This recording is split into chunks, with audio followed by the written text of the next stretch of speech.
You have created every circumstance in your life. Would you like a different outcome?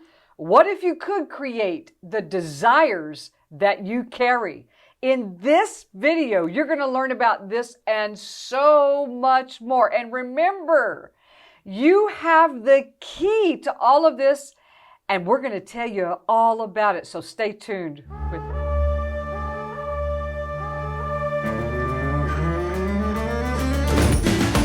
So how do we go about actually manifesting what we desire? Number one, it's based upon our beliefs, because what you believe, you will see. But how do you know what your beliefs are? You know, when we're growing up, we're little records of what happens in the home. From age 0 to 7, that's pretty much a blank slate. You know, babies don't have in them to say, hey, mom and dad, I don't like when you talk like that. Or that hurts my feelings. Everything is recorded. And that forms our belief systems. And it's not that parents are always so horrible. I mean, we do have situations where parents are less than, great. But in a home where parents are doing the best job they know how, the child still records some of those statements. They even record the looks that the mother gives the child, the father gives the child. So it's even beyond the words. If the child grows up feeling like, I just got to do better, or I'm not doing enough, or I should be quiet, mom and dad are busy, they work hard. If you grow up and you form a belief of unworthiness and it kind of sits in the back there, it will keep you from manifesting your desires. And so we can talk about becoming aware of what we've been unaware of. I can remember in my own home, when I was raised, we had a very loving home, but it was a lot of structure and a lot of discipline. Now listen, some of you understand these kinds of home. Perhaps you had an overabundance of discipline or a lack of discipline. You can write that in the comments below. But in my home, I had a lot of structure and a lot of discipline. And as I learned and was growing through my young years into my adolescence, into my teen years, my belief systems, what I grew to believe about myself, about life, about education, about religion, everything, Yana, was fear-based. Because that was the structure and that was the discipline in my home. And as I grew into a young adult, everything of my belief system was based out of fear. Now, some of you can understand that. You're going, yes, yes. Write that in the comment section below. Well, it's all about that self-talk when we're in our circumstances. But you know what I'm excited about? We have a point at the very end that you're going to want to hear, because it really brings it home. And when we are talking in everyday life, we'll know that we can use this one key that we're going to give at the very end. But let's talk about self-talk. I know that through the day, it's that thoughts that we're having on the inside. It's not so much what we say on the outside. For instance, I'm in a pressure situation in a meeting. I send out a text. The person isn't responding as soon as I need them to. If I'm not careful, my self-talk could be, don't they care about me? Don't they love me? I need to know right now. Where are you? Or why aren't you responding? That self-talk will actually keep that person from contacting us. Rather than being in the place, they love me, they'll get the message, they will energetically feel that I need that. And when they respond, it will be just right. That self-talk has the power to push away your desires or to draw them to you. For instance, when we talk about abundance, physically, mentally, financially, if I talk about all the goodness that is coming to me every day, I am feeling more and more healthy. even if I am not 100% well. If my talk is, oh man, my ankle hurts today, and wow, I've got all this I've got to do, then guess what I draw back to me? Because of that statement, we reap what we sow. So if I'm sowing bad thoughts, if I'm sowing negative thoughts, what's going to come back to me? The evidence for those negative thoughts.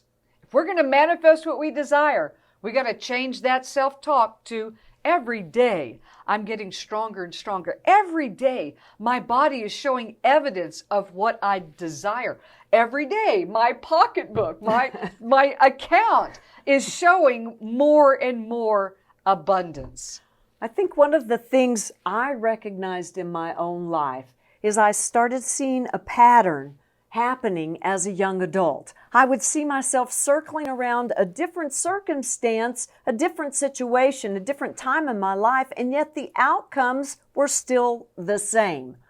What I began to realize is that my belief systems were really based out of the habits I had developed as a child to deal with the circumstances that were being instructed in my home. And so I would start reacting or creating situations out of that fear-based mode that I had learned. Let me give you an example of that.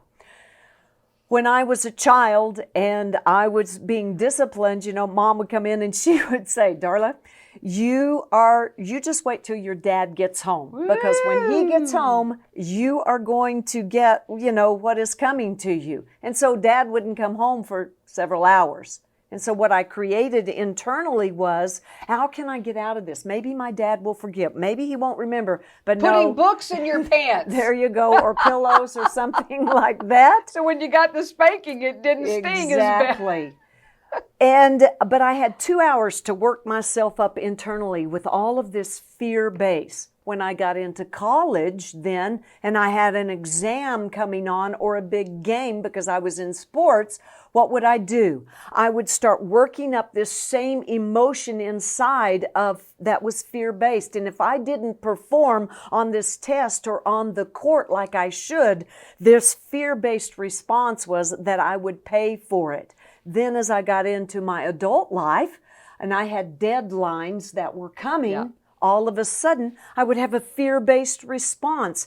And it was working up that I needed this certain outcome.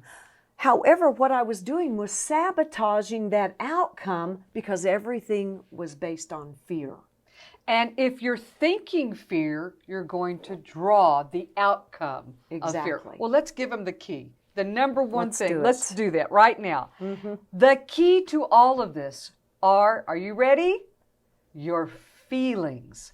Your feelings have a stronger energy than your thoughts. Scientists have determined that the heart is thousands of times stronger in its energy than thoughts. And so if you're feeling down, what are you going to draw into your world that day? Evidence for why you're feeling down. If you're feeling happy, you will draw evidence into your life of why you should be happy. If you're feeling unloved, that is really frightening, because you can draw evidence into your life of why you're unloved, which means people that are going to be unloving towards you are going to show up in your life. If you're carrying anger, guess what you're going to encounter that day? Angry people. Are you getting this? It's all about the feelings. So it's easy to say this. All you have to do every day is feel good. And the way that we feel good is by meditating and bringing ourselves into the place where all things are settled and at peace within. So today we've talked about our beliefs. What are those beliefs that you learned as you were developing? And are you willing to become aware of those beliefs? Because like most of us, we're pretty unaware of what really is going on the inside. The other thing was the self-talk. Right. The talking that we're doing on the inside. And then the number one key, Dar, is our feelings. There you go. We have to be in touch with those feelings. Hey, we really, really appreciate you joining us today.